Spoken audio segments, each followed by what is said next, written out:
先准备一把韭菜，韭菜提前摘好了，在里面加一勺盐，食盐可以去除韭菜叶面残留的农药，先泡上10分钟，再清洗干净，捞出来把表面的水分控干，先把根部切掉，叶子的部分全部切碎，装入盆里。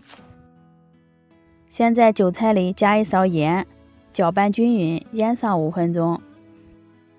时间到，我们看一下，韭菜的表面是潮湿的状态。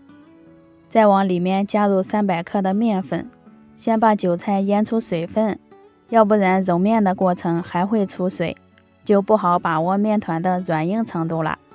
有点干的话，加入适量的清水，搅成面絮状，下手揉成面团，中间可以多揉几分钟，揉成一个中等软硬的面团。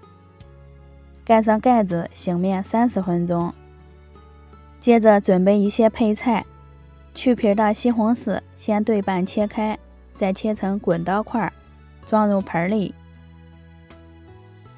洗净的金针菇先把根部切掉，再切成长段。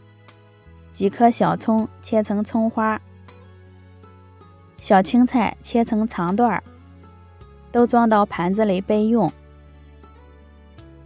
韭菜面团也醒好了，不用揉面，直接搓成长条，搓成比筷子粗一些的长条就行了。切成均匀的小面剂，取一个小面剂放在珠帘上，用大拇指一推，就成了一个小海螺。面粉里加了韭菜，做好的小海螺颜色翠绿，外观可爱。最后撒一点干面粉，防止粘连在一块儿。起锅烧油，油热以后倒入葱花，炒出葱香味儿，再倒入西红柿，加一勺盐。加了盐，西红柿能快速的炒出汤汁儿。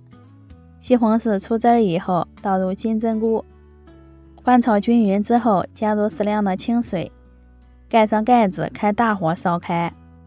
水烧开以后，再下入做好的韭菜面，推动几下，防止粘连在一块儿。约煮上2到3分钟，韭菜面全部浮起来就熟了。现在来调味儿，加一勺麻辣鲜，少许鸡精，淋一点香油，再淋入搅好的鸡蛋液。鸡蛋花飘上来以后，放入一把青菜，将青菜烫熟就可以关火了，倒在大盆里就可以端上桌了。咱们的韭菜面食就做好了，入口光滑筋道，还有浓浓的韭菜香味儿。有汤有蔬菜有面食，吃起来营养又美味。喜欢的朋友可以试一下。我们下期见。